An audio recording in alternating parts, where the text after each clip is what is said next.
If you are familiar with my channel, you should know that a few months back, me and my friends made a video comparing the N64 classic GoldenEye 007 to its 2010 Wii Enhanced remake.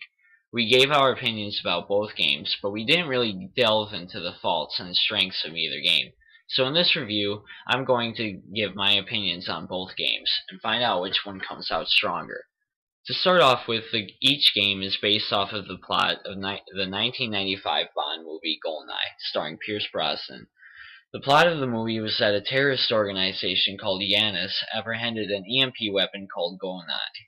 Yanis happened to be headed by ex-agent 006, Alex Trevelyan, who was assumed killed on a mission with Bond. Trevelyan now plans to use GoldenEye to wipe out London, and it's up to Bond to stop him. Both games follow the plot relatively well, but each strays just a bit. The Wii version has often been criticized for having little to do with the N64 version. While there is some truth to this, I think it honestly matters more that it follows the movie's storyline. Some things in the Wii version can be identified with scenes from the movie. An example is when Bond meets Xenia Onatopp in the nightclub. She offers him vodka, which he quickly identifies as a counterfeit. In the movie, Bond is chatting with Onatopp, and he tells her he identified her Ferrari to be a counterfeit. Also, some scenes from the Wii version are updated from the N64 version. The dam level is almost identical to the N64 version, and certain gameplay elements are present, such as the covert aspects. Each game adds levels that were not based off scenes in the movie. A common example is the fact that Bond goes to Severnaya before the GoldenEye satellite wipes out the bunker.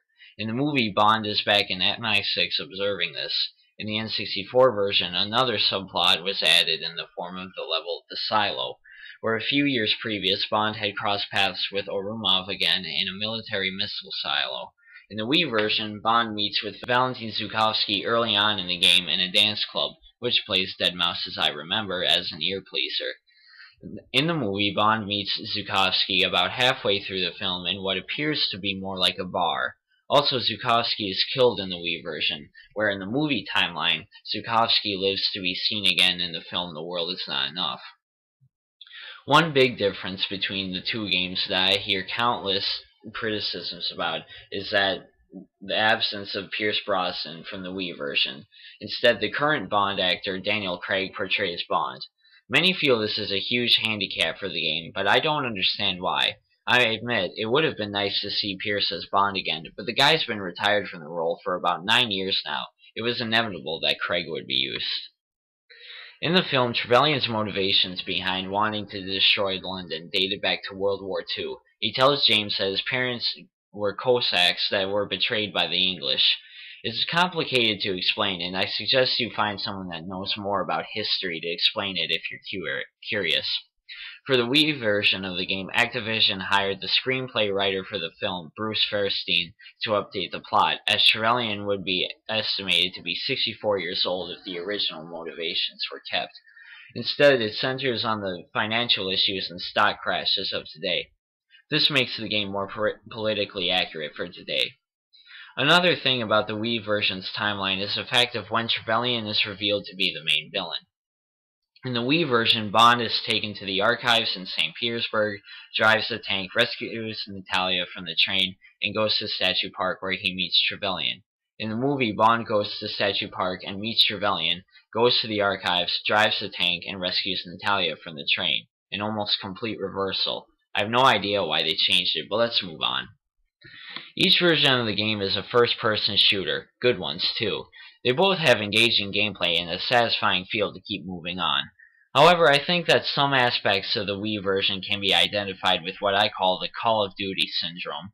All first-person shooters are starting to blend together today, and unfortunately that means GoldenEye on the Wii can sometimes be overlooked.